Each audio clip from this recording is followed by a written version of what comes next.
Hi, ഇന്ന് നമുക്ക് വീട്ടിൽ തന്നെ ഐസ് മോൾഡൊന്നും ഇല്ലാതെ എളുപ്പത്തിൽ ചോക്കോ ബാർ ഉണ്ടാക്കാൻ എങ്ങനെ നോക്കാം കേട്ടോ. അതിന് വേണ്ടിയിട്ട് ഞാനൊരു പാക്കറ്റ് പാല് തിളക്കാൻ വെച്ചിട്ടുണ്ട്.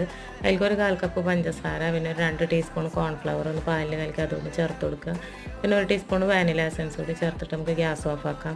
ഈ പാലൊന്ന് നന്നായി തണുത്തതിന് ശേഷം നമുക്കൊരു മിക്സിയുടെ ജാറിലിട്ടിട്ട് നന്നായിട്ട് അടിച്ചെടുക്കുക. അതിന് ശേഷം നമ്മളത് പേപ്പർ ഗ്ലാസ്സിലാണ് ചെയ്യണത്. അത് ഓരോന്നും നമുക്ക് അതിലേക്ക് ഒഴിച്ചിട്ട് നമുക്ക് ഫ്രീസറിൽ വെച്ചിട്ട് സെറ്റ് ചെയ്യാം കേട്ടോ. ഓവർനൈറ്റ് വെച്ച് കഴിഞ്ഞാൽ സെറ്റായിട്ട് കിട്ടും. അപ്പോൾ ഒരു 2 മണിക്കൂറിന് ശേഷം ഞാൻ അതിലൊരു സ്റ്റിക്ക് കുത്തി കൊടുത്തിട്ടുണ്ടായിരുന്നു. വീഡിയോ സ്കിപ്പായി പോയി. അപ്പോൾ പിന്നെ നമുക്ക് അതിൽ കുറച്ച് ചോക്ലേറ്റ് ഒന്ന് ഗ്രേറ്റ് ചെയ്തതിന് ശേഷം നമുക്കൊന്ന് ഡബിൾ ബോയിൽ ചെയ്തെടുക്കാം. അപ്പോൾ അത് നല്ല കട്ടായിട്ട് വരും. അപ്പോൾ അതിൽക്കൊരു 3-4 ടീസ്പൂൺ വെളിച്ചെണ്ണ കൂടി ചേർത്തിട്ട് ഒന്ന് ലൂസാക്കിയിട്ട് എടുക്കുക. അതൊരു കപ്പിൽ വെച്ചിട്ട് ഒന്ന് ഫ്രിഡ്ജിൽ വെച്ച് തണുത്തതിന് ശേഷം നമ്മുടെ ഈ പേപ്പർ ഗ്ലാസ്സിൽ നിന്നും ഓരോന്നും നമുക്കൊന്ന് അടത്തിയെടുത്തിട്ട് നമുക്കിതിൽ മുക്കിയിട്ട് ഉപയോഗിക്കാം. അപ്പോൾ ഈസി ആയിട്ട് ചോക്കോ ബാർ റെഡി ആയിട്ടുണ്ട്. അപ്പോൾ എല്ലാവരും ഒന്ന് ഉണ്ടാക്കി നോക്കുക, കുട്ടികൾക്കൊക്കെ ഇഷ്ടമാവും.